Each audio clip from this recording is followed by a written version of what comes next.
कि प्रभु माया क्या है, भगवान कृष्ण से कि माया किसे कहते हैं, क्योंकि हमको तो सब सत्य लग रहा है, लेकिन सत्य कब तक लग रहा है? जब तक आंख खुली है, और आंख बंद होते ही सब खत्म। अरे मरने के बाद तो सब खत्म हो ही जाता है, सोने में भी सब खत्म हो जाता है।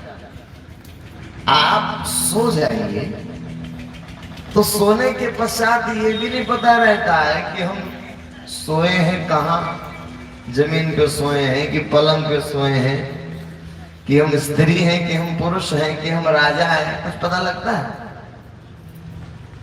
इतना भी नहीं पता होता है कि हम कौन हैं, हमारी कितना संपदा है, भिखारी है कि हम राजा हैं।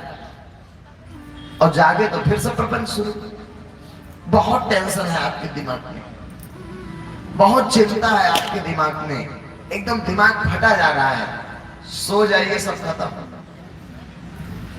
जगेंगे तो फिर वही प्रपंच शुरू। क्या संसार है? देखिए, हम लोग समझ नहीं पा रहे हैं, और नहीं समझने के कारण इस कदर इसको सत्य मानकर फंसे हुए हैं। कृष्ण जी से नारद जी ने पूछा, ये जो दिखाई दे रहा है संसार है, माया है कुछ? तो कहे नारद, माया कुछ भी नहीं होती है। ये बात उन्होंने एक घटनाक्रम से समझाया। कैसे समझाया? प्रैक्टिकल जो होता है ना, प्रायोगिक किसी को समझाना बहुत अच्छा होता है, और सैद्धांतिक रूप में समझाना थोड़ा कम समझ में आता है। जैसे बोलकर समझा दे तो हो सकता है कम समझ में आए, लेकिन जब जीवन में घटना घट जाती है तब अच्छे से समझ में आता है। जो गुजर जाता है उससे, इसे कोई सुई लगाने में कितना दर्द होता है तो हम कहते हैं कि बहुत दर्द होता है, या बिच्छी काटने में कितना दर्द होता है तो आप कहेंगे बहुत दर्द होता है। तो हमको थोड़ी अनुभव, क्योंकि हमको तो काटा ही नहीं हुई बिच्छी। तो अनुभव किसको होगा? जिसको काटा है। या अनुभव कराना हो तो बिच्छी कटा दो, तब अनुभव होगा कि कितना दर्द होता है। तो एक सैद्धांतिक रूप में वक्तव्य होना, बोल देना, और एक उसका अनुभव होना, उसका प्रयोग होना, दोनों अलग अलग बात है। तो भगवान ने बड़े प्रायोगिक रूप से माया को समझाया। माया क्या है समझाना प्रारंभ किया भगवान ने। तो नारद जी से कहा कि चलो चलते हैं कहीं दूसरे प्रदेश में। चलते चलते, पैदल चलते चलते चलते चलते, बहुत धूप थी, तपती धूप। अब धूप में चलते चलते जब थक गए, प्यास बहुत जोर से लगी, तो भगवान कृष्ण रुक गए वृक्ष के नीचे और नारद जी से कहे कि नारद, बहुत धूप है, बहुत प्यास लगी, ऐसा करो जाके पानी लेकर पिया जाए, जल ग्रहण करके फिर चलेंगे अपने मार्ग पर। भगवान बैठ गए। नारद जी जल लेने के लिए पास ही के गांव में जाते। आप समझ रहे माया का मतलब क्या है? कुछ नहीं, लेकिन दिखाई सब दे रहा है। कितना विचित्र सृष्टि है, आप देखिए, कितनी वैचित्रता को लिए हुई सृष्टि है कि कुछ नहीं होने के बावजूद भी सब कुछ कैसे दिख रहा है भाई। आप टीवी को देखकर आश्चर्य नहीं होता कि इसमें कुछ नहीं है, फिर भी सब दिखाई दे रहा है। तो ऐसे सारी सृष्टि है कुछ नहीं, फिर भी दिख रहा है। तो कैसे उन्होंने समझाया? नारद जी पानी लेने के लिए बगल के गांव में गए, और उस गांव में गए तो एक गृहस्थ के घर में गए। तो घर में क्या देखते हैं कि एक अति सुंदर बालिका निकली, अविवाहित, विवाह नहीं हुआ। तो नारद जी ने देखा कि ये तो बहुत सुंदर है, तो सौंदर्य के प्रति नारद जी आकृष्ट हो गए। तो नारद जी आकृष्ट हो गए। अब उनके दिमाग में चलने लगा कि कौन है बालिका, कहाँ की है। तो पूछे उस, कहाँ की हो, क्या है तुम्हारा नाम, है और कोई परिवार में तुम्हारे? अब पानी ले जाना है बात भूल गए ना, कहीं और फंस गए। असली माया का मतलब आप आगे देखिए। जब भूल गए, पूछे कि तुम्हारे और कोई है? कि हाँ हमारे और तो कोई नहीं है, एक पिताजी है, वो भी बड़े वृद्ध है। पिताजी हैं तो चलो पिताजी से बातचीत किया जाए, कुछ शायद कुछ बात बन जाए। उनके अंदर जिज्ञासा हो गई, लालसा हो गई कि कन्या हमारी हो जाए, किसी बात नहीं। अब जो रोगी चाहे वह वैद बतावे, तो ये उनके अंदर ललके थी कि जब पिताजी से बात किए तो कि भैया हम तो बुजुर्ग हैं, कब शरीर छूट जाए, हम सोच रहे हैं इस लड़की का विवाह हो जाता कहीं। आप तो नारद जी को अपार खुशी हुई कि अच्छा है, तो कहे तो हम कैसे लग रहे हैं, तो कह रे तुम तो बहुत सुंदर हो, तुमसे ही हो जाए। अब नारद जी की खुशहाली का ठिकाना ना रहा। नारद जी की तो अच्छी बात है। अब नारद जी शादी विवाह सब रचा डाले। अब देखो माया, शादी विवाह सब रचा डाले। साल 2 साल बीता, बाल बच्चे भी हो गए। एक लड़का हुआ, फिर 2 हुआ, फिर 3 हुआ, फिर 4 लड़के हो गए। 4 लड़के होने में 4-5 साल तो लगा ही हुआ, 6 साल। तो 4 लड़के भी हो गए। अब नारद जी पूरी गृहस्थी मस्त है, लड़का खिला रहे हैं। कहाँ साधु बैरागी बेचारे, कहाँ लड़का खिलाने लगे। अब एक दिन ऐसा आया, बिजली कड़की जोर से मूसलाधार वृष्टि शुरू हो गई, बारिश घनघोर, बाढ़ आ गई बहुत जोर से, सारा गांव बहा ले गई। नारद जी ने देखा इतना तेज बाढ़, तो अपनी पत्नी का एक तरफ हाथ पकड़े, एक बच्चे को इस कंधे पे, एक बच्चे को इस कंधे पे, कोई इस बगल है, कोई इस बगल, लाद बांध के गृहस्थी पार होने लगे नदी। वो तो भगवान की माया। तब तक एक लहर जोर से पानी की और हमारा पत्नी चली गई बह के। पत्नी चली गई तो चिल्लाने लगे, उसी चिल्लाहट में 2 लड़के बह गए। अब 2 लड़के और बचे, 2 लड़कों को पकड़े पकड़े किसी तरह पार होने ही वाले थे, तब तक एक झकोर आया, 2 लड़कों को बहा के लेके चला गया। सब अब क्या दुर्दशा हुई होगी वो मोहासक्त व्यक्ति, जो इतना परिवार बच्चों से मुंह में आसक्त है। चिल्ला चिल्ला कर नारद जी रोने लगे नदी पार। और जब रोने लगे, क्योंकि विस्मृति हो गई ना, तब तक पीछे से आवाज आई, नारद पानी नहीं लाए। मैं बैठा हूं कितना देर से, और तुम पानी नहीं लाए, तो हम प्यासे मर रहे हैं। 1 घंटा हो गया फिर महाराज। अब चैतन्यता आई ना, ये कहां थे? तो अभी 1 घंटा हुआ तो महाराज तो बाल बच्चे सब हो गए हमारे। तो क्या नाराज जानते हो, यही माया है, कुछ नहीं। जैसे स्वप्न में आप चले गए, तो स्वप्न में गए तो पता लगा कि कई दिन बीत गए, 1 घंटा सोए, 1 घंटा के लिए हम बूढ़े हो गए, ऐसा भी स्वप्न। कई दिन बीत गए 1 घंटा के लिए। आप काल ऐसा है, काल का जो चक्र सृष्टि में चल रहा है, समय अलग अलग समय है सबका। भाई मच्छर का समय 15 दिन का है, कछुआ का 200 वर्ष का है, आदमी का 100 वर्ष का है, गाय का 10-20 साल का उम्र है, देवलोक में देवताओं का और ज्यादा है, ब्रह्मा जी का और ज्यादा है। एक ही दिन उनका 8 अरब 64 करोड़ वर्ष का होता है ब्रह्मा जी का। सबकी काल गणना, सब काल में बंधे हैं, और परमात्मा ने काल में सबको बांध करके ये सारी सृष्टि का प्रपंच रच दिया। उसे नष्ट करना हो तो 1 मिनट नहीं लगेगा, वो नष्ट कर देगा सारी सृष्टि। और हम इसी माया में फंस गए, और माया में फंस के अपने अस्तित्व को भूल गए। हम किस लिए आए थे? आए थे हरिभजन को उठने लगे कपास, आए थे बेचारे पानी लेने के लिए उखड़ने लगे नारद जी गृहस्थी।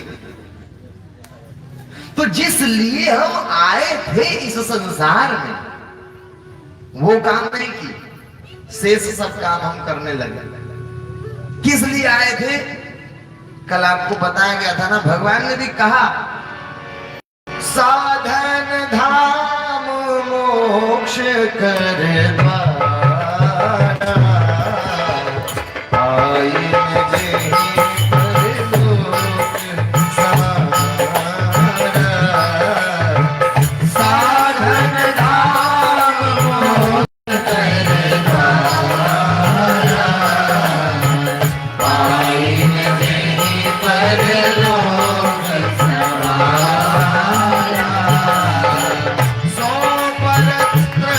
दुख पावई सिर धुन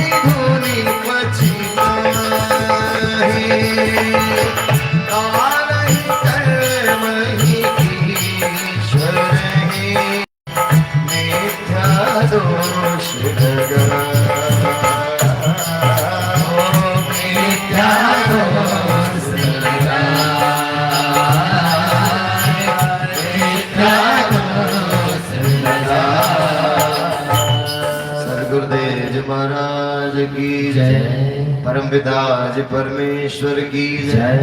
आनंद गंग प्रभु सदानंद मनमोहन भगवान की जय। कोई भी चीज संसार में मिलता है तो उसका निश्चित उद्देश्य है कि नहीं? किसी काम के लिए कोई चीज बनाई जाती है ना। तो भगवान ने इस शरीर को जो बनाया था वो किसके लिए बनाया था? राम जी कह रहे मोक्ष, मुक्ति के लिए बनाया था। यदि मुक्ति नहीं कर पाए आप तो समझिए कि व्यर्थ हो जाएगा मनुष्य का।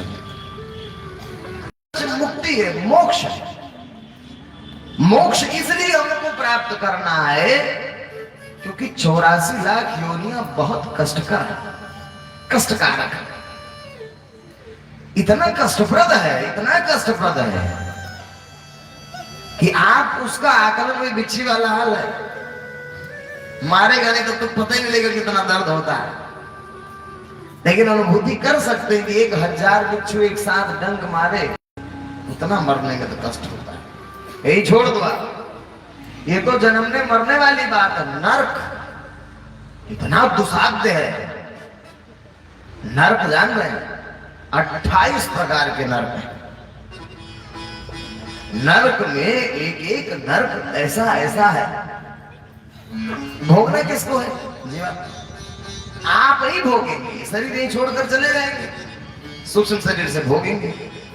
तो कष्ट की अनुभूति वही यही भी कर रहा है, यहां भी वही अनुभव कर रहा है। ये जो मारा गया ये चोट किसको लगा? उसी को लगा, तो वही निकल के जाएगा, तो चोट तो वहां भी लगेगा, तो कौन बचाएगा? ऐसे ऐसे नर्क हैं।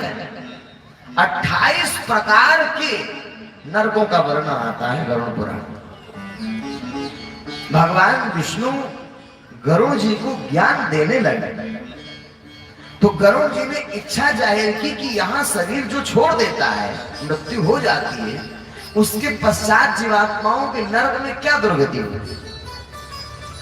तो भगवान ने कहा कि गरुड़, यद्यपि तुम मेरे भक्त हो,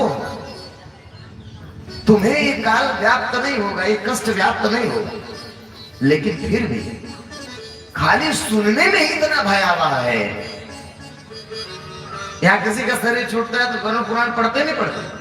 पढ़ते हैं, उसको बैठ के सुनना है। अब पता नहीं पंडित जी वो अध्याय न सुना हो सकता है, डर न जाए, फिर पढ़ना उसको। बहुत लोग तो उसको ऐसा घोषित कर दिए कि मरने के बाद ही पढ़ा जाता है उसको। घर में नहीं रखते हैं लोग। क्यों नहीं रखते घर में? घर में लगना कि जीते जी पढ़ ले तो कोई ऐसा ना बैराग हो जाए, और इतना कष्ट है। तो ऐसी मान्यता बना दी गई कि नहीं, उसको मरने के बाद ही पढ़ा जाता है। ऐसा नहीं है। अब जैसे अन्य पुराण है, मरने के बाद पढ़ने क्या उचित है भाई? अगर मरे गए आदमी तो किसको सुना रहे हो? यही वाला हाल है। जब लेकर के चलते हैं उसका अर्थी व्यक्ति का, तब कहते हैं राम नाम सत्य। जिंदा थे तब नहीं बताएंगे राम नाम सत्य। अब जब सुनने वाला चला गया तो किसको सुना रहे हो कि राम नाम सत्य? जिसको सुनाना, जीते जी सुनाना था कि राम नाम सत्य, जीते जी नहीं सुना। जब मर गया तो आप किसको सुना रहे?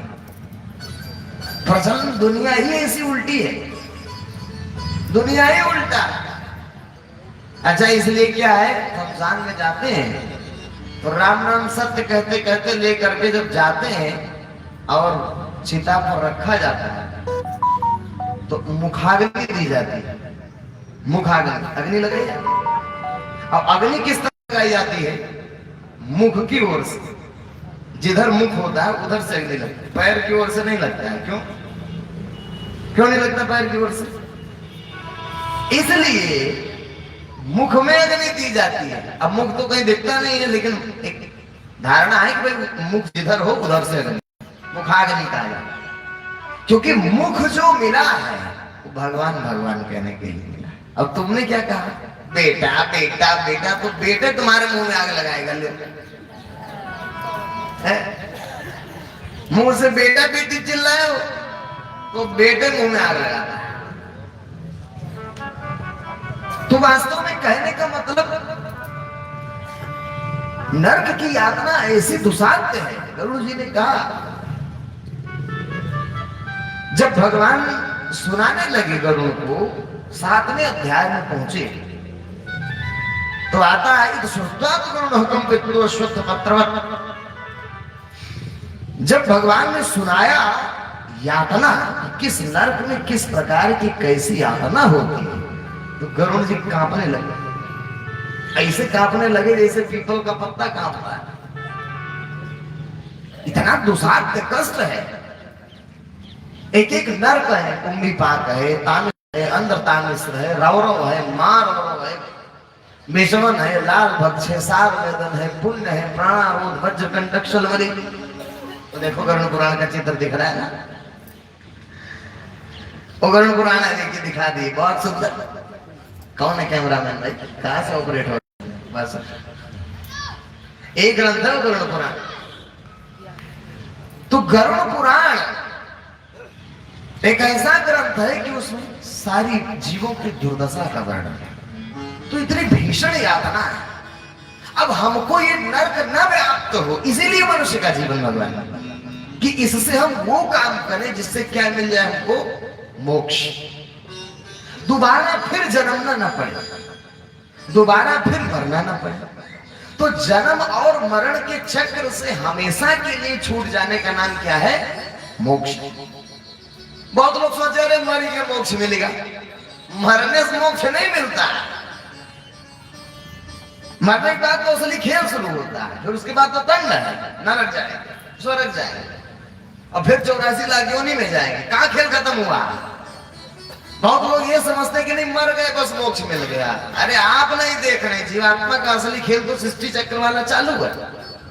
तो मोक्ष का नाम क्या है? मोक्ष किसको कहते हैं? कि जीव दोबारा जन्म न ले, लेकिन ये शरीर छोड़ेगा तो जन्म लेगा। तो कुछ ऐसा कर्म हम यहां संसार में करेंगे जिसके परिणाम स्वरूप दोबारा क्या ना हो, जन्म ना हो, दोबारा मृत्यु ना हो। ये देखिए ऐसे बिच्छू भी बनना पड़ेगा, कांटो वाला। अब आप चित्र दिखाते रहेंगे तो माताएं उधर ही देखती रहेंगी, इधर देखेंगे नहीं। हो गया। प्रेम से बोलिए सतगुरुदेव जी महाराज की जय, परम पिताजी परमेश्वर की जय, आनंद कंद प्रभु सदानंद मन भगवान की जय हो। तो इसको समझना है, इसको देखना, क्योंकि सबके जीवन में देखिए आएगा कि मृत्यु से सुनिश्चित है, मृत्यु तो निश्चित है, आनी ही आनी है। और ये भी बात है कि जो चीज हमारे साथ नहीं जाने वाला है उसका हम खूब संग्रह कर रहे हैं। जो चीज हमारे साथ जाने वाला नहीं है उसको दिन रात अपना बनाने में लगे। क्या जाएगा?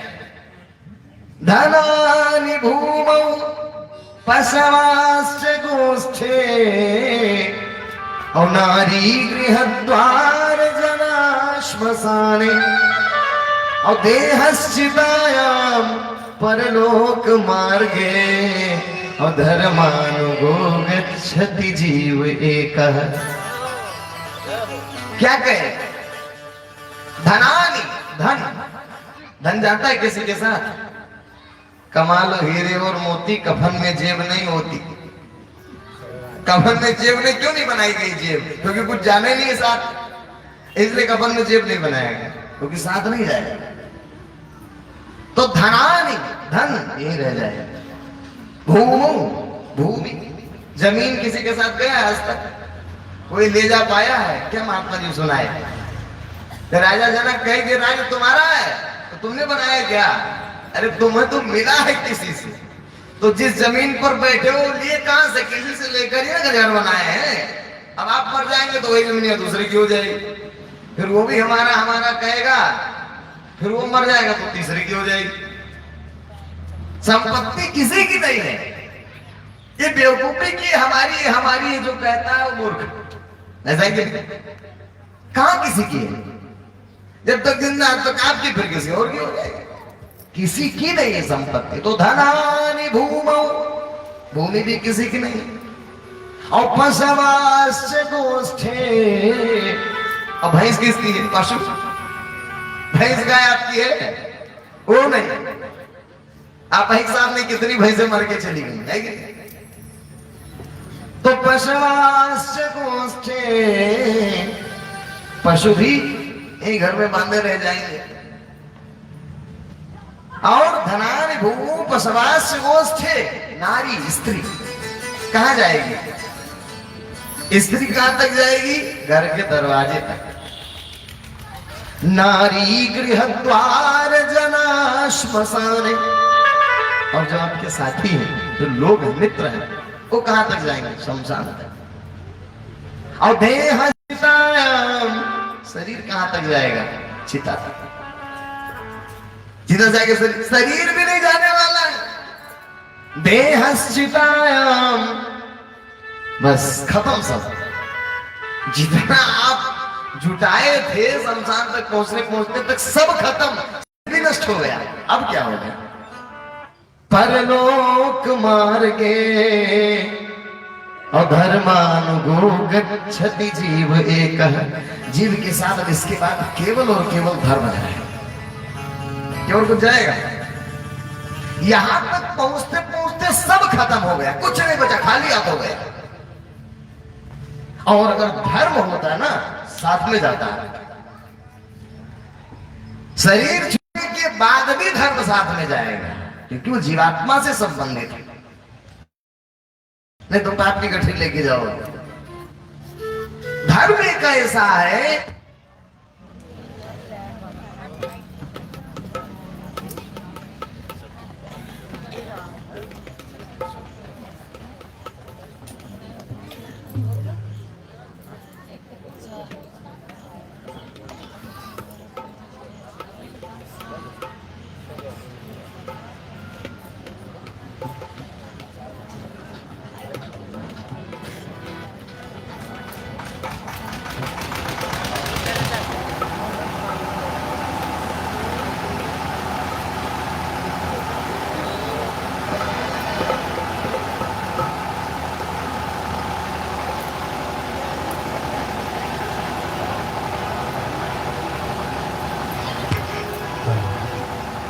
प्रेम से बोली सदगुरुदेव महाराज। तो संसार को देखिए, चिता तक जाते जाते जितना संग्रह हमने किया था, संसार सब खत्म हो गया। अब इससे आगे धर्म चले। आदमी क्या है, सारी संपत्ति जागीर को अपना बनाने में लगा है। किसी ने लिखा, ये भैया ये दुनिया नहीं है जागीर किसी की, दुनिया नहीं है जागीर किसी की, दुनिया नहीं है जागीर किसी की, दुनिया नहीं है जागीर किसी की। अरे राजा हो या रंक, यहाँ पर सब है चौकीदार। राजा हो या रंक, यहाँ तो सब है चौकीदार। राजा हो या रंक, यहाँ पर सब है चौकीदार। राजा हो या रंक, यहाँ तो सब है चौकीदार। कुछ तो आकर चले गए, कुछ जाने को तैयार। कुछ तो आकर चले गए, कुछ जाने को तैयार। खबरदार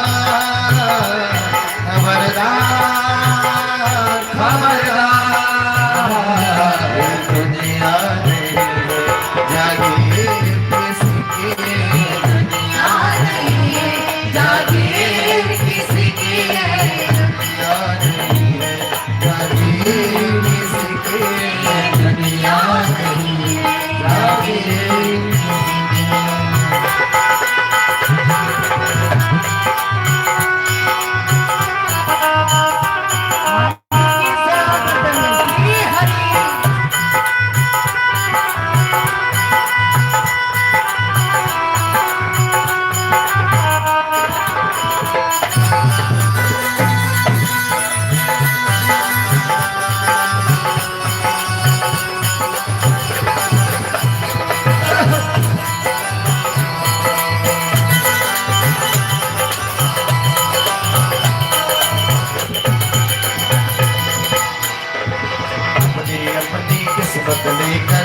दुनिया में सब आए, हाँ सब आए। अपने अपने किस्मत लेकर दुनिया में सब आए, सब आए हो।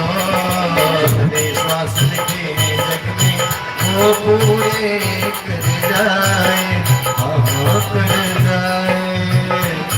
वो जितने श्वास लिखे हैं उतने वो पूरे कर जाए, कर जाए। और सीधी साधी बात है लेकिन समझे ना संसार, वो सीधी साधी बात है लेकिन समझे ना संसार। सीधी साधी बात है लेकिन समझे ना संसार।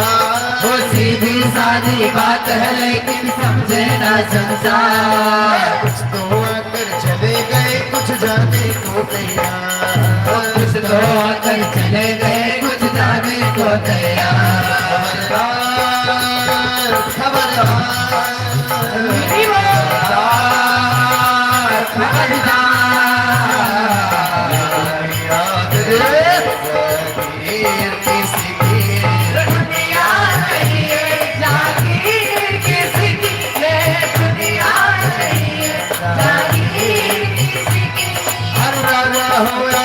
यहाँ पर सब है चौकीदार, राजा हो या रंग को सब है चौकीदार।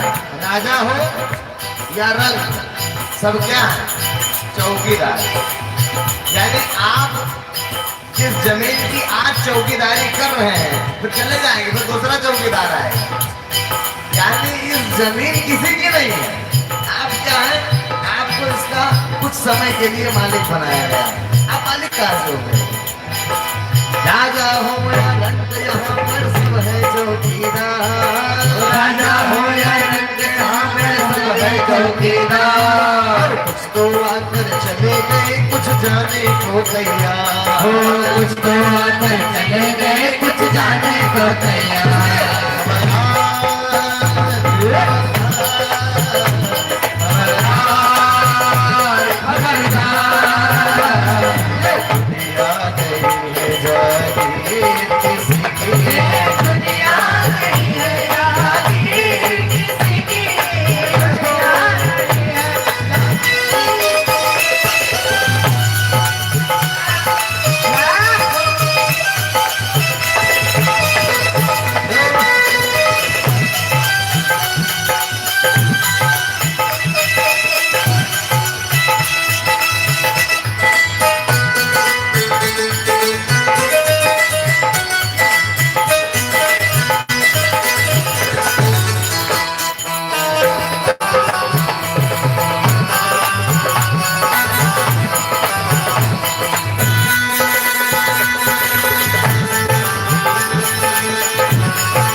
रात को सोने वाले, हाँ सोने वाले। वो देख रहा है क्या क्या सपने रात को सोने वाले, हाँ सोने वाले। ये ना जाने आँख खुले तो क्या है होने वाला, हाँ होने वाला। ये ना जाने आँख खुले तो क्या है होने वाला, होने वाला। हो क्या मेरा क्या तेरा ये सब बातें हैं बेकार, क्या मेरा क्या तेरा वाली बातें हैं बेकार। क्या मेरा क्या तेरा ये सब बातें हैं बेकार, क्या मेरा क्या तेरा ये सब बातें हैं बेकार। तो आकर चले गए कुछ जाने को तैयार, और कुछ तो आकर चले गए कुछ जाने को तैयार। खबरदार खबरदार खबरदार। ये दुनिया रे जागे किसी के, ये दुनिया नहीं जागीर किसी के, ये दुनिया नहीं जागीर किसी के। दुनिया सामे दुनिया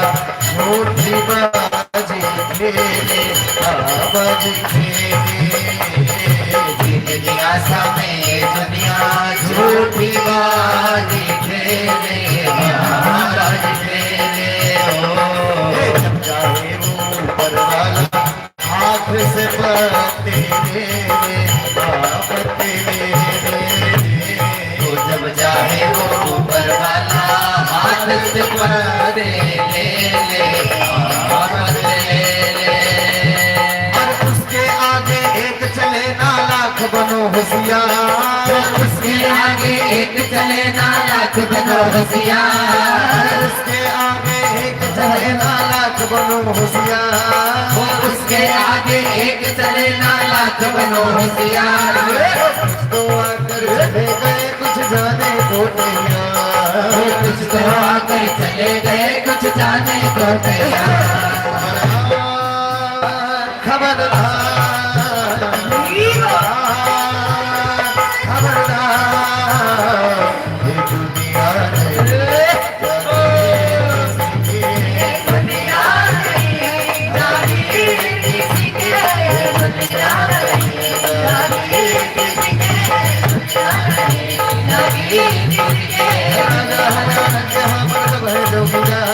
राजा हो जाए आप सब चौकीदार। तो आज चले गए कुछ जाने को तैयार। तो आज चले गए कुछ जाने को तैयार। खबरदार खबरदार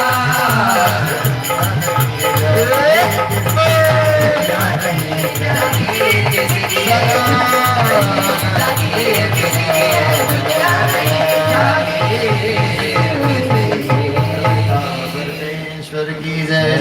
आनंद कंद प्रभु सदानंद मनमोहन भगवान की जय। ये दुनिया नहीं है जागीर किसी की। और जागीर बनाओगे तो क्या होगा? अपना बनाने वाले को ही देखिए कष्ट होता है। गौर से सोचो बात है, इस संसार में कष्ट व्यक्ति को क्यों होता है? कष्ट क्यों होता है? दुख क्यों होता है? क्योंकि किसी चीज से हमारी आशा और लगाव है कि नहीं, इसलिए दुख होता है। मान लीजिए सड़क पर कोई दुर्घटना घट गई, कोई मर गया, तो हमको उतना प्रभाव नहीं पड़ता। लेकिन अगर अपने संबंधी कोई शरीर छोड़ दे तो चिल्ला चिल्ला के रोते हैं। क्यों? क्योंकि उससे कोई मोह नहीं, इससे मोह होता है। लेकिन हम अपने बालक अवस्था में चले तो किसी से मोह नहीं।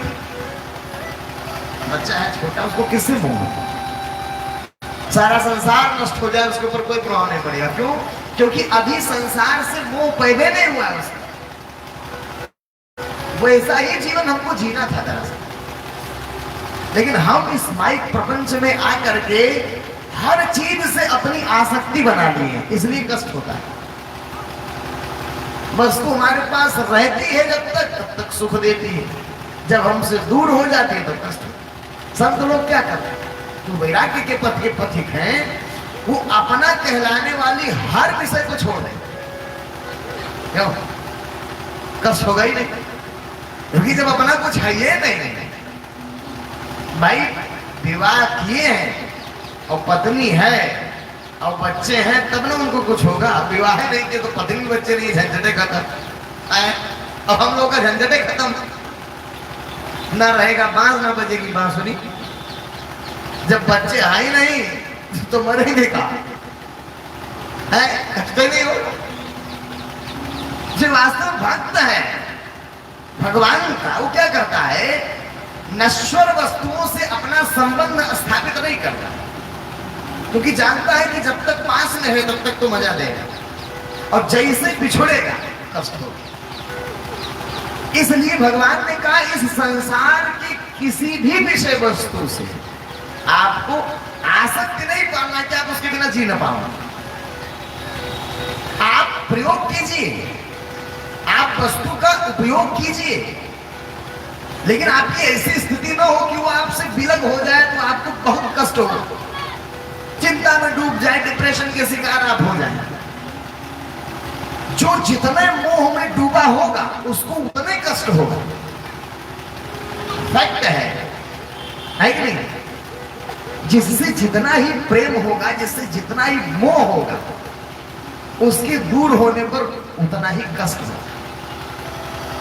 तो भगवान ने सब झंझटे का खत्म करो। There has no attachment with this materialistic world.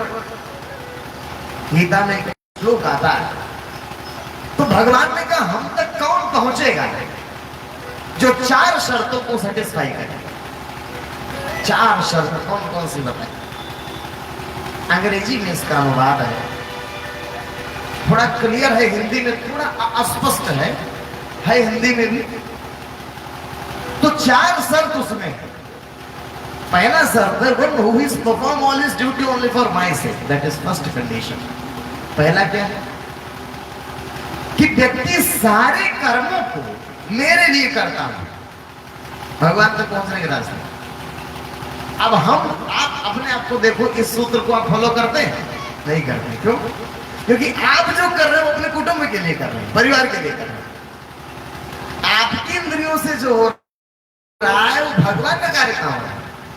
वो तो छिट्ट-पुट्ट सत्संग करा दिए, चले गए, तो सेवा दे दिए, एक छिट्ट-पुट्ट काम है। इंद्रियों से जितना भी कर्म आपके हो सब भगवान के लिए हो। पहला शब्द। और दूसरा डिपेंड्स ऑन मी, मुझ पर आश्रित हो।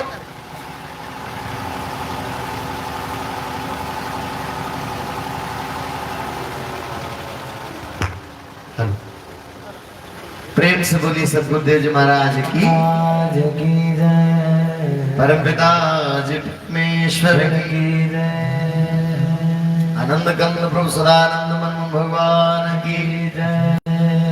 दूसरा शर्त क्या बताया? डिपेंड्स ऑन मी, मुझ पर आश्रित हो करके करना है। अब हम किस पर आश्रित हैं? परिवार है भाई। हम किस पर आश्रित हैं? पति के प्रति आश्रित। पति लाएगा तभी ना भोजन मिले। लेकिन मीरा ने पति का आश्रय छोड़कर भगवान के आश्रित हो गई। कुटुंब का आश्रय छोड़ दिया, भगवान के आश्रित। तो आश्रित किसके होना है? भगवान के। तो सारे कर्मों को भगवान के लिए करना। 2 शर्तों का। तीसरा विद डिवोशन एंड डेडिकेशन, श्रद्धा और लगन के साथ। ऐसा नहीं कि बोझ समझ करके करना है, भगवान की भक्ति सेवा उत्साह से।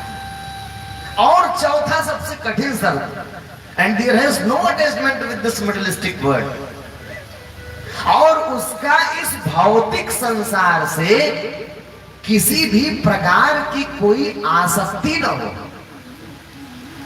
प्रयोग करेगा वस्तु का। देखिए वस्तु का प्रयोग कर रहे हैं। अब आप कहो कि जो ये कपड़ा है तो इससे आसक्ति है, तो कपड़े से आसक्ति नहीं, ये आवश्यकता है। 2 प्रकार की चीजें, एक है आवश्यकता, एक है आवश्यकता बनाना। अब मान लीजिए आप जहां रह रहे हैं, आपको यहां से हटा दिया जाए, आप हटेंगे नहीं। क्यों? क्योंकि इससे आसक्ति है, लेकिन हमको हटा ही जाना है 5 दिन बाद। हम लोग जो जीवन जीते हैं, मतलब 1 महीना तो कोई रहती ही नहीं है। 1 महीना याद करना पड़ेगा कि साल में कहीं 1 महीना रहे हैं। 10 दिन वहां तो 15 दिन वहां तो 5 दिन वहां तो 2 दिन वहां, ऐसे करके पूरा साल चल रहा है। 10 साल से ऐसे चल रहा है, ऐसे चल रहा है। तो किसी स्थान से भी आ सकती नहीं, व्यक्ति से भी बस उतना ही व्यवहार है जितने से आपका काम चल जाए। यानी वो मर जाए, वो शरीर छूट जाए तो उसका इतना प्रभाव आपके ऊपर नहीं पड़ता। और जो पढ़ने वाला था उसको छोड़ दिए हम लोग। परिवार ही होता है मुख्य, माता पिता भाई बहन सगे संबंधी। तो इनसे पहले ही राग हट चुका, पहले ही छोड़ दिए। तो अब कोई खास प्रभाव नहीं। जैसे क्या होता है, मान लीजिए जो लड़की है, बच्ची है, बालिका है, विवाह नहीं हुआ है, तब तक माता से बहुत मोह रहता है, पिता से बहुत मोह रहता है। लेकिन वही बालिका जब विवाह हो जाता है तो वो मोह ट्रांसफर हो जाता है पति में। बच्चे हो जाते हैं तो मोह बच्चों में हो जाता है। अब माता के पिता उतना मोह नहीं है कि नहीं? तो ऐसे ही क्या हुआ, हम लोगों ने जो मोह घर परिवार संसार में था उसको छोड़ दिया, हटा दिया। तो अब सारा मोह जो हो गया वो भगवान के प्रति हो गया। सारा मोह और सारी आसक्ति का हो गई, परमात्मा के प्रति हो गई। और परमात्मा एक ऐसा चीज है, कभी मरता ही नहीं, कभी नष्ट नहीं होता। तो वो नष्ट नहीं होगा तो आपको कष्ट नहीं होगा, कष्ट नष्ट से होगा। जब वो हटेगा, वो दूर जाएगा तो कष्ट होगा। और ऐसी चीज से हमको प्रेम करना है, ऐसी चीज से हमको संबंध स्थापित करना है जो नष्ट, अथवा उतना ही व्यवहार करना है जितने में हमारा काम चल जाए। व्यवहार करना दुश्मनी नहीं कर लेना है, व्यवहार करना है, लेकिन उतना ही जितना हमारा काम चल जाए उतना ही व्यवहार करना, तो आप संसार में आनंदित रहे। Then he reaches to me। ये 4 शर्त जब फॉलो करेंगे तब आप उस तक पहुंचेंगे। अब बताइए, इन चारों में से एक को शर्त आप पालन कर रहे हैं? एक को शर्त नहीं पालन कर रहे हैं, कैसे पहुंचेंगे? सारे कर्तव्य कर्मों को आप घर परिवार के लिए कर रहे हैं, घर में आश्रित होकर, नौकरी चाकरी के आश्रित होकर कर रहे हैं, और उसी में सारी श्रद्धा और लगन है आपकी। तीसरी तक और चौथा, नो अटैचमेंट। भयंकर अटैचमेंट है। अटैचमेंट मैंने लगाओ, बच्चे से लगाओ, पत्नी से लगाओ, कैसे पहुंचेंगे आप? सूत्र तो नहीं दिया भगवान ने। इन चारों सूत्रों को आप सेटिस्फाई करेंगे तब पहुंच पाएंगे वहां तक। और 4 में से कोई सूत्र नहीं लागू है तो क्यों? जय सिंह जी तो लागू करना, प्रयास करना, क्योंकि अगर प्रयास नहीं करने, जैसे मान लीजिए आप हैं, ठीक है, जुड़े जुड़ाए जो हमारे लोग भगवान जी से जुड़े हैं, आते जाते हैं, उनको भी अभ्यास करना है कि हमको धीरे धीरे अपने प्रपंच को फैला न करके समेटे। पुरुषोत्तम जी का सब समेटा पड़ा है, तब वो 75% माया क्या स्त्री है, और आपकी 75% माया खत्म हो गई। तब भी जबरदस्ती पकड़े बैठे हैं आप। तो माया आपको नहीं पकड़ी, आपने माया को पकड़ा है। माया आपको नहीं पकड़ी, आपने माया को पकड़ा। एक दृष्टांत आता है कि जो है एक गुरु जी थे और एक चेला जी थे। तो गुरु जी कहे कि चेला राम छोड़ो संसार परिवार, आओ हमारे साथ रहो। तो कहे क्या करें गुरु जी, बड़ी समस्या है, ये माया इतनी प्रबल है कि छोड़ती नहीं है हमको, झगड़े पड़ी है माया। तो कहे अच्छा, इसका रहस्य बताएंगे एक दिन। एक दिन गुरु जी चेला को साथ लेकर चले, तो चेला से थोड़ा पिछड़ करके गुरु जी एक पेड़ पकड़ करके चिल्लाने लगे जोर जोर से, दौड़ो चेला दौड़ो, पेड़ ने मुझे पकड़ लिया, पेड़ ने मुझे पकड़ लिया। तो चेला तो परेशान, दौड़ कर गया पेड़ के पास, देखा कि भाई दोनों हाथ दोनों पैर पेड़ से चिपका हुआ है गुरु जी का। अब वो ऊपर से हाथ छुड़ाया, हाथ छूट गया तो नीचे पैर छुड़ाने लगा, तब तक गुरु जी फिर हाथ से पकड़ लिए पेड़ को। अब बैठ कर हाथ छुड़ा के ऊपर देखा तो फिर हाथ पकड़ ली, पैर छुड़ाए तो हाथ से पकड़ रहे, हाथ छुड़ा तो पैर से पकड़ ले, परेशान हो गया। फिर देखने लगा कि आखिर ये पेड़वा गुरु जी को क्यों पकड़ रहा है, हमको क्यों नहीं पकड़ रहा। अगर पेड़ ही पकड़ता तो हमको भी पकड़ता, लेकिन हमको तो पेड़ पकड़ ही नहीं रहा है, ये गुरु जी को क्यों पकड़ रहा है। तो जब पैर छुड़ा रहा है तो ऊपर देखा तो गुरु जी पकड़ लिए पेड़ को। तो भाई क्या गुरु जी परेशान कर दिया, अरे ये पेड़ तो आप पकड़ रहे हैं, पेड़ ने आपको कहां पकड़ा है, आप पेड़ को पकड़ रहे हैं।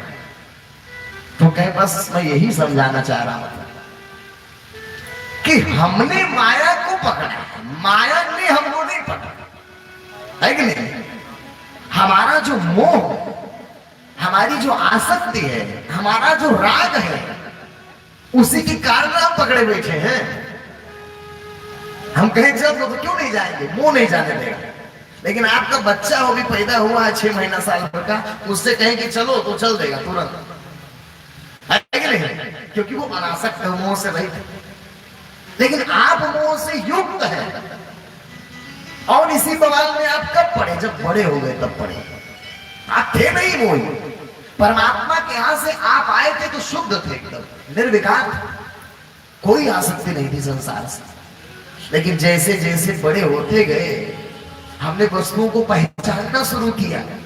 आपको 500 का नोट कहीं पड़ा मिल जाए तो आप एकदम जेब में रख लेंगे उठा के, और बच्चे को दे दो 500 का नोट फाड़ देगा। क्यों? क्योंकि उसको मोह नहीं, उसको जानता ही नहीं क्या है। ऐसा ही जीवन जीना है संसार। यदि ऐसा जीवन हो जाए ना तो ज्ञानी की स्थिति है, एक ज्ञानवान की स्थिति ऐसी होती। और इसी स्थिति का अभ्यास करने के लिए घर परिवार संसार छोड़ा जाए। प्रेम से बोलिए सदगुरुदेव जी महाराज की, परम पिता जी परमेश्वर की जय। आनंद गंग प्रभु सदानंद मनमोहन भगवान की जय। तो मनुष्य जीवन का लक्ष्य क्या था? मोक्ष की प्राप्ति। और इस प्रपंच में हम जबरदस्ती पड़ गए हैं। तो पड़े हम है तो छोड़ना भी तो हमें को पड़ेगा, है क्या? क्योंकि मोक्ष जो है, अब थोड़ा आपको ले चलते हैं। आज चौथा दिन, किस दूसरा दिन है ना, आज दूसरा दिन, आगे 3 दिन और बचा है।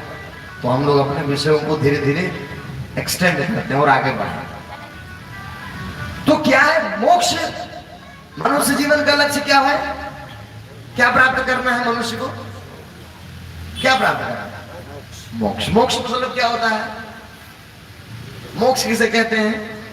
जन्म और मरण ना, दोबारा जन्म मृत्यु ना, समझ?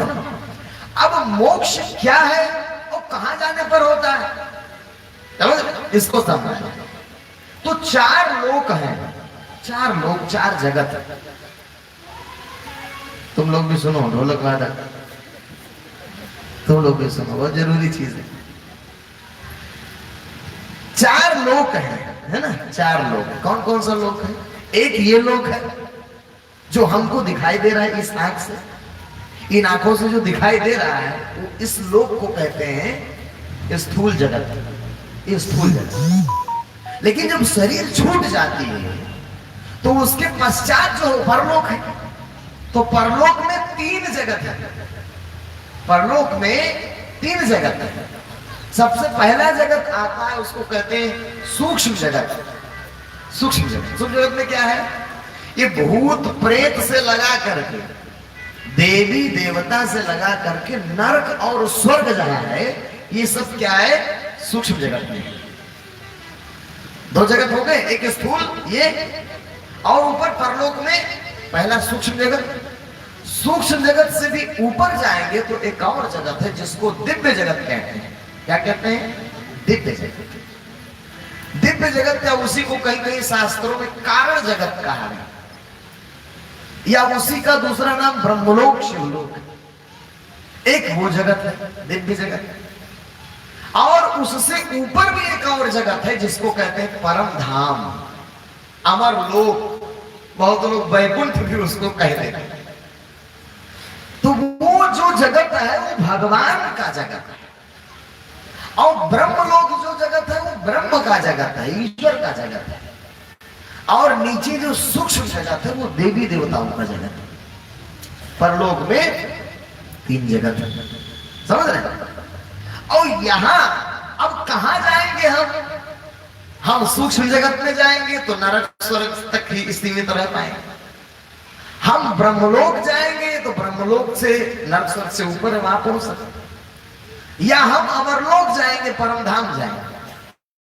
अब तीनों में कहां जाएंगे हम? निर्धारण यहीं से होगा कि हम कैसे कहां जाएंगे।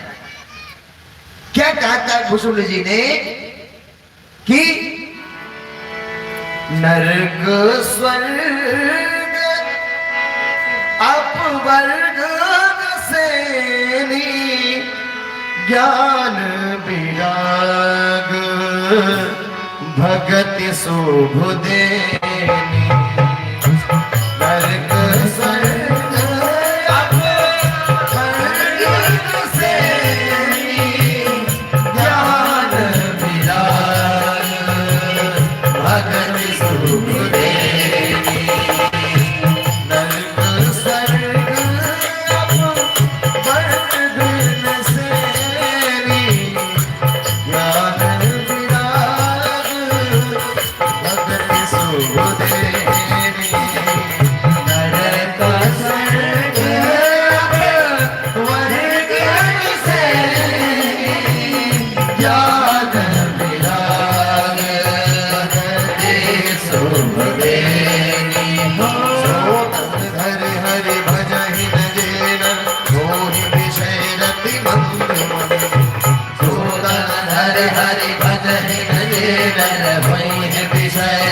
मंद मंद नर कांच की राजीवन लेते नहीं करते डार परसे बनिधे हो करते डारी परस बनिधे हो करते डारी परस बनिधे। सदगुरुदेव महाराज की। यहां से सीढ़ी है, एक सीढ़ी भगवान ने आपको दिया, एक सीढ़ी है और वो सीढ़ी स्वर्ग तक जाती है। तो चाहो तो स्वर्ग में लगा लो, उससे लंबी एक और सीढ़ी है, उसको चाहो तो आप ब्रह्मलोक में लगा के ब्रह्मलोक चढ़ जाओ।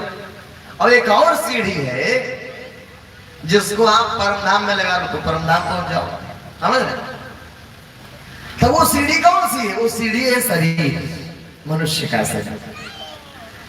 अब ये ऐसी सीढ़ी है कि इसको चाहो तो आप इसी से नरक स्वर्ग भी चले जाओ, इसी से चाहो तो ब्रह्मलोक भी चले जाओ, और इसी से चाहो तो परमधाम अमरलोक चले जाओ। आपकी इच्छा है। अब कैसे जाएंगे भाई, कैसे जाएंगे हम? और वहां जाने का फल क्या है? तो यहां से तीन रास्ते जाते हैं तीनों लोगों के लिए। एक रास्ता जाता है अमरलोक परमधाम, एक रास्ता जाता है ब्रह्मलोक, और एक रास्ता जाता है नरक और स्वर्ग।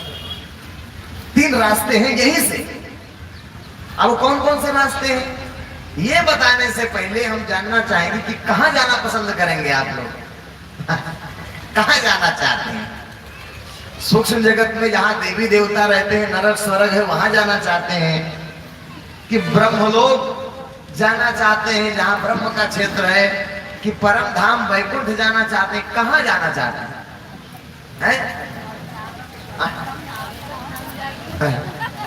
परम धाम ही क्यों जाना भाई?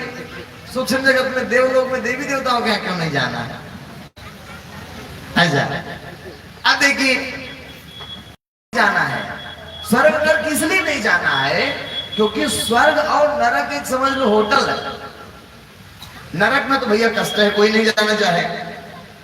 और स्वर्ग में अगर चले गए तो कहे स्वर्ग हूं स्वल्प अंत दुखदाई। स्वर्ग का भी जो सुख है वो थोड़ी देर के लिए, जैसे पुण्य खत्म होगा फिर धकेल देंगे स्वर्ग से। आप देवता रखेंगे नहीं, जैसे होटल में तब तक रखेंगे जब तक जेब में पैसा है, पैसा खत्म हुआ कि निकाल के बाहर कर देंगे आप। ऐसे स्वर्ग है, जितना पुण्य यहाँ किए हैं आप उसी का फल बनेगा और स्वर्ग जाएंगे आप।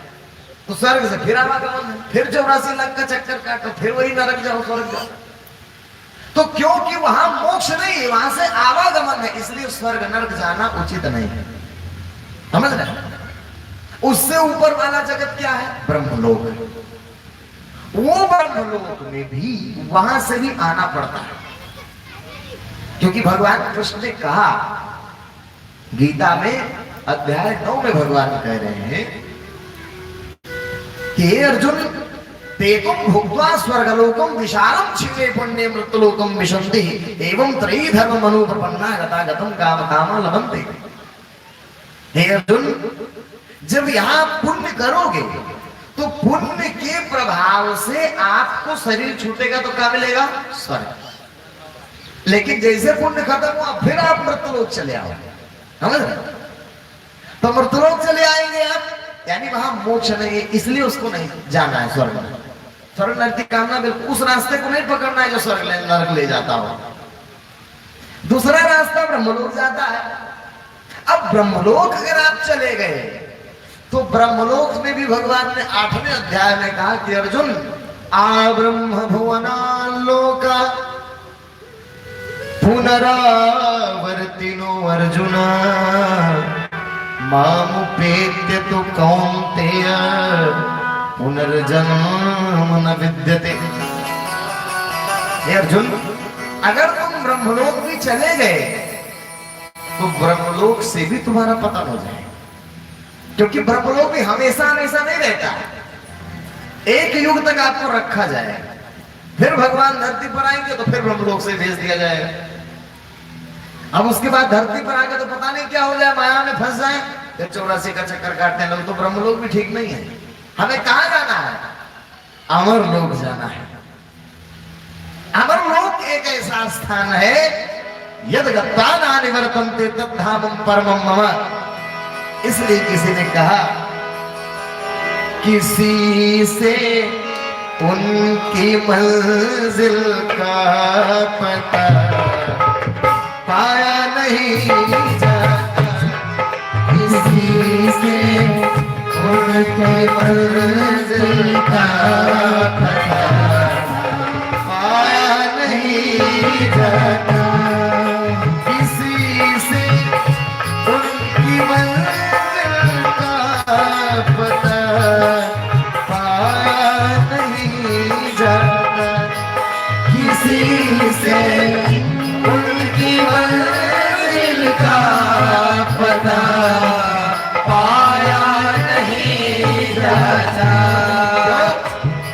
जहाँ है वो, जहाँ है वो फरिश्तों का बहार साया नहीं जाता, जहाँ है वो फरिश्तों का बहार साया नहीं जाता, किसी से उनकी मंजिल का पता पाया नहीं जाता, किसी से उनकी मंजिल का पता पाया नहीं जाता। फरिश्ते मतलब, फरिश्ते माने देवता। उर्दू लफ्ज में देवताओं को क्या कहते हैं? फरिश्ते। आप लोग देवता कह लो। तो किसी से उनकी मंजिल का पता पाया नहीं जाता। भगवान कृष्ण अध्याय 15 में कह रहे हैं, ये अर्जुन ने पूछा कि प्रभु ब्रह्मलोक से भी वापसी है? तो कहे मामुपेत्य तो कहूं ते पुनर्जन्म न विद्यते, जब तुम मुझे प्राप्त हो जाओगे तब तुम्हारा दोबारा जन्म मरण नहीं। तो कहे तो आप ब्रह्मलोक में नहीं रहते? तो कहा मैं ब्रह्मलोक में नहीं रहता हूं। मैं कहां रहता हूं? तो ना तदभासते सूर्य ना शशांको न पावकः और यद गत्वा न निवर्तन्ते तद्धामो परमो मम। अर्जुन, मैं जहां रहता हूं वो मेरा परम धाम है। वहां ना तदभासते सूर्य, सूर्य की भी रोशनी उसको प्रकाशित नहीं कर सकती, ना शशांक को, चंद्रमा की रोशनी भी उसको प्रकाशित नहीं कर सकती, न पावकः, अग्नि की रोशनी भी उसको प्रकाशित नहीं कर सकती। मेरे लोक को सूर्य और चंद्रमा की रोशनी भी नहीं पहुंच सकती। यद गत्वा, और जो मेरे लोक को जाता है, ना निवर्तन्ते, वो दोबारा नहीं लौटता, तद्धामं परमं मम, वो मेरा परम धाम है। तो परम धाम में कौन रहता है? भगवान रहते हैं। परम धाम कहाँ है? जहां फरिश्ते लोग भी नहीं पहुंच सकते, देवी देवता भी नहीं जा सकते परम धाम में। देवी देवताओं की पहुंच नहीं है। जहां है वो फरिश्तों का वहां साया नहीं जाता, किसी से उनकी मंजिल का पता पाया नहीं जाता। इसलिए तो कोई नहीं जान पाता है भगवान। कोई भी ब्रह्मा शंकर इंद्राज लोकपाल भी भगवान को नहीं जानते, क्योंकि जहां है वो फरिश्तों का वहां साया नहीं जाता, क्योंकि भगवान जाए वहां फरिश्ते भी नहीं पहुंच सकते। फरिश्ते माने देवी और देवताओं की पहुंच भी नहीं है, हमको वहां जाना है। जब वहां चले जाएंगे तो दोबारा जन्म और मरण हमारा नहीं होगा। समझ आया? 3 जगत है, सूक्ष्म जगत, देवी देवता, नरक स्वर्ग है, उससे ऊपर ब्रह्मलोक। तो इन दोनों लोकों से आवागमन है। लेकिन जब परमधाम आप चले जाएंगे तो वहां से दोबारा नहीं लौटता है। वो भगवत धाम, वो परम धाम, वो परलोक। तो वहीं जाने का सबका प्रयास होना चाहिए, है कि नहीं? वहीं जाने पर मोक्ष मिलता है, समझ रहे हैं? अब वहां जाएंगे कैसे? तो 3 रास्ते हैं, यहां से 3 मार्ग। महात्मा जी ने थोड़ा बताया, शायद आप लोग ना समझ पाए। वो 3 रास्ते कौन से हैं? तो पहला जो रास्ता है वो जाता है स्वर्ग नरक, यानी ब्रह्म स्वर्ग नरक सूक्ष्म जगत में जाता है, या देवी देवता रहते। वो रास्ता कौन सा है? वो है कर्म का मार्ग है। कर्म, जो हम लोग कर्म कर रहे हैं, तो 2 प्रकार के कर्म हम करते हैं संसार में रहकर, गृहस्थी में रहकर 2 कर्म आप करते हैं।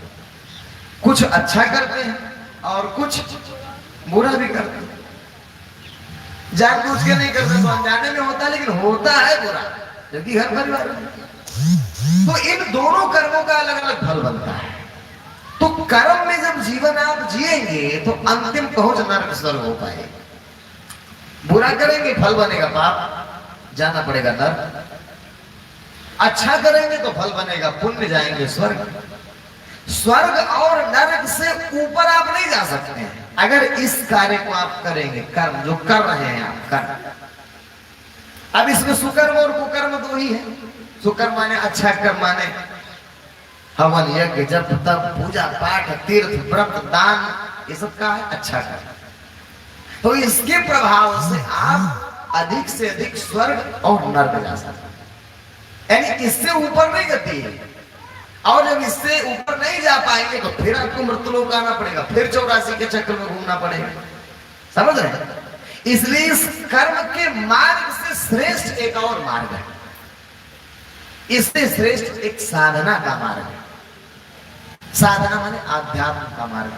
नाथ जी ने कुछ बताया भी था, अब बहुत विस्तृत यहां नहीं करेंगे क्योंकि समय जो है कम है अपने पास, और मुझे लगता भी नहीं कि यहाँ कोई साधक होगा। कोई है जो आध्यात्म की क्रियाओं को जानता हो? आध्यात्म माने सोहम हंसों को जानता है क्या होता है? नहीं जानता। तो आध्यात्म बहुत गूढ़ चीज है, मानव के समझ में भी कम आएगा। ऐसे समझ लीजिए आप, आध्यात्म क्या है कि जो आप काम कर रहे, कर्म कर रहे हैं, जब आध्यात्म में जाएंगे तो सब छूट जाएगा। आध्यात्म एक ऐसा कार्य है कि ये गृहस्थी छोड़कर जंगल पहाड़ कंदरा पकड़ना पड़ता है उसके। जो जंगलों में जाकर उधर उत्तराखंड बद्रीनाथ केदारनाथ की गुफाओं में ऋषि बैठे हैं ध्यान लगाए, वो मार्ग है आध्यात्म। तो ये सब छोड़ करके वहां जाकर के लीन होना पड़ेगा आपको साधना में, ध्यान में, तब जाकर के क्या होगा, वो आध्यात्म के मार्ग को पकड़ पाएंगे, समझ रहे? और उस मार्ग के माध्यम से जब देह छूटेगी समाधि में जाकर के, तब आप ब्रह्मलोक जाता है। तो ये मार्ग तो बहुत कठिन है, क्योंकि वहां भोजन भी नहीं मिलता है पहाड़ों में। अभी बद्रीनाथ के कपाट बंद हो गए, अब बंद रहेंगे। इधर अक्टूबर से लगाए और जो है 4 महीने उधर अप्रैल तक बंदे रहते।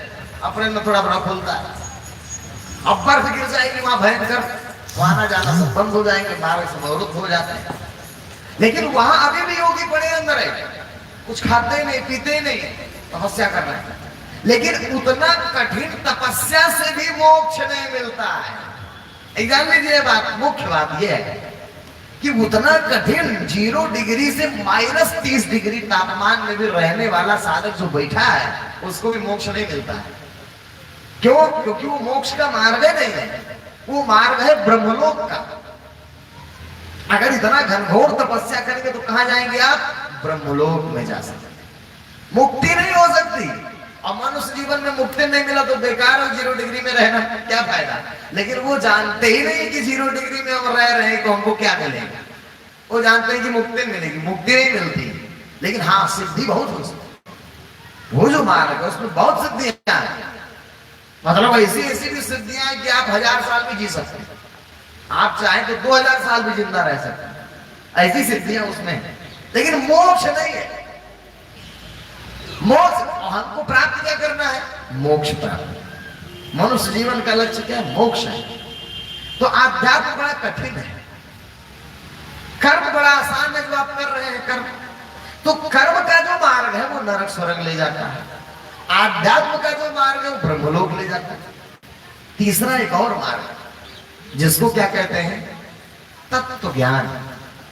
वो मार्ग सीधा आपको परम धाम लेकर जाए, जिससे मोक्ष मिलता है। तत्व का ज्ञान। भगवान विष्णु से गरुड़ जी ने कहा कि प्रभु मोक्ष किससे मिलता है।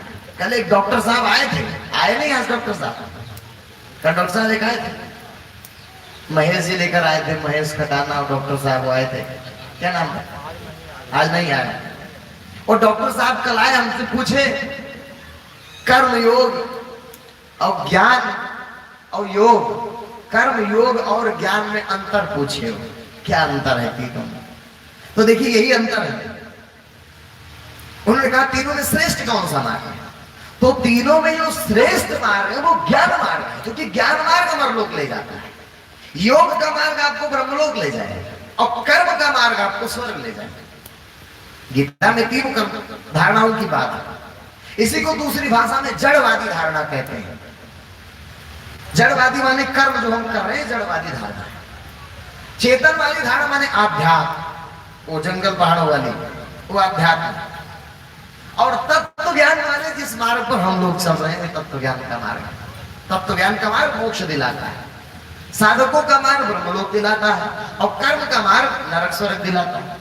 इसी को वेद में सूत्र में कहा गया, असदो वा सद्गमय, कर्म का मार्ग, तमसो वा ज्योतिर्गमय, अध्यात्म का मार्ग, मृत्योर वा प्रथम गमय, ये ज्ञान का मार्ग।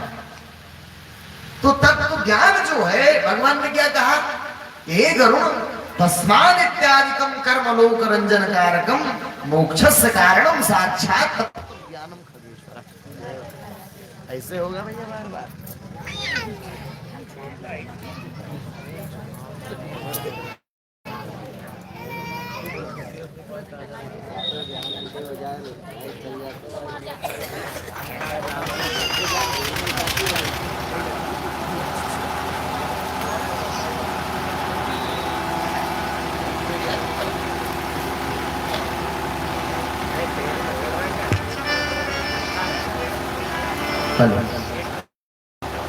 प्रेम से बोलिए सदगुरुदेव महाराज की जय, परमपिताजी परमेश्वर की जय, आनंद कंद प्रभु सदानंद मनोहर भगवान की जय।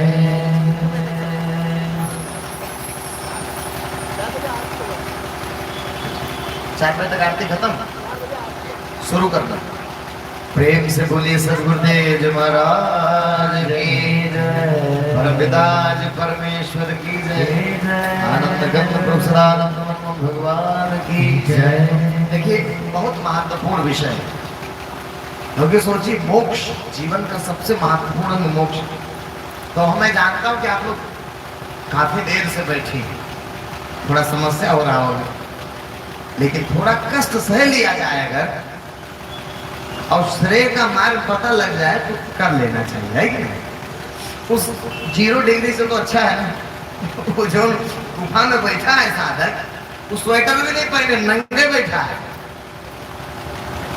और 0 डिग्री में बैठा तब कर रहा, लेकिन उसको मोक्ष नहीं मिलेगा। तो आपको तो 4 घंटा बढ़िया मैट वेट बिछा है, अंदर धूल है, गुलगुल है, चूड़ भी नहीं रहा है, आराम से बैठे रहिए।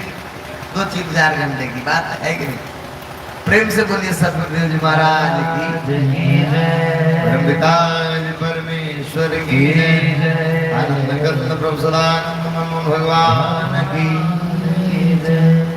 तो तत्व ज्ञान के मार्ग जिससे मोक्ष मिलता है उसको हम समझते हैं।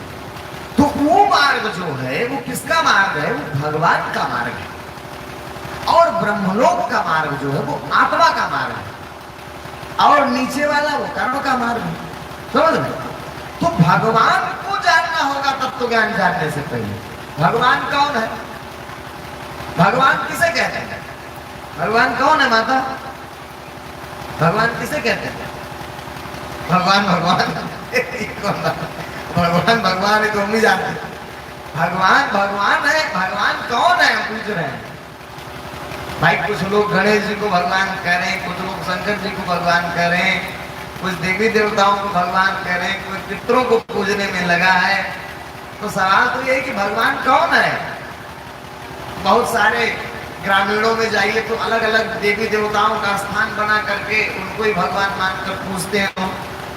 तो भगवान कौन है, मुख्य प्रश्न तो ये है, क्योंकि मोक्ष देगा भगवान ने। मोक्ष कौन देगा? भगवान देगा। और भगवान नहीं जानेंगे तो भक्ति किसकी करेंगे आप? अब करेंगे तो उल्टा पुल्टा होगा, क्योंकि भगवान कृष्ण ने अवैध घोषित किया है गीता में, यदि किसी की भी भक्ति आप करेंगे भगवान को छोड़कर तो मोक्ष नहीं मिलेगा, चाहे जितना श्रद्धा से करो, चाहे जितना श्रद्धा और लगन से आप भक्ति कर डालो, मोक्ष की प्राप्ति संभव नहीं है। इसलिए भगवान को जानना बहुत आवश्यक है कि भगवान है कौन, समझ रहे हैं? अब इसी के लिए इसी पर 3 दिन सत्संग चलेगा, कल परसों नरसों, और क्रीम निकलेगी अंतिम दिन 5वें दिन है। तो 3 दिन हम लोग मंथन करेंगे भाई परमात्मा कौन। सीधे बता देने से तो बात बनेगी नहीं, आपके पकड़ समझ में भी नहीं आएगा। बताने को तो 1 मिनट में बताया जा सकता है, लेकिन समझ में नहीं आएगा। तो समझाने के लिए 3 दिन की भूमिका हम लोग बना रहे हैं, ठीक है? प्रेम से बोलिए सतगुरुदेव जी महाराज की, परमपिता जी परमेश्वर की जय। आनंद कंद प्रभु सदानंद मनमोहन भगवान की। क्योंकि बहुत मतांतर है। देखिए, आप अलग अलग संप्रदायों में जाएंगे तो बुद्धिस्ट में जाएंगे तो कहेंगे कि बुद्ध भगवान, जैनियों के पास जाएंगे तो कहेंगे महावीर भगवान है, कबीर पंथियों के पास जाएंगे तो कहेंगे कबीर भगवान है। अलग अलग पंथ वाले अपना अपना घुसेड़ पंच मचाए हैं। कर्मकांडियों के पास जाएंगे तो उनके लिए सभी भगवान है, गणेशो भगवान, शंकरो भगवान, फलानो भगवान, ढिकान भगवान। अब सवाल उठता है कि इतने सारे भगवान कहां से आ गए भाई? वेद का मूल सूत्र है एको ब्रह्म द्वितीयो नास्ति, वो एक है।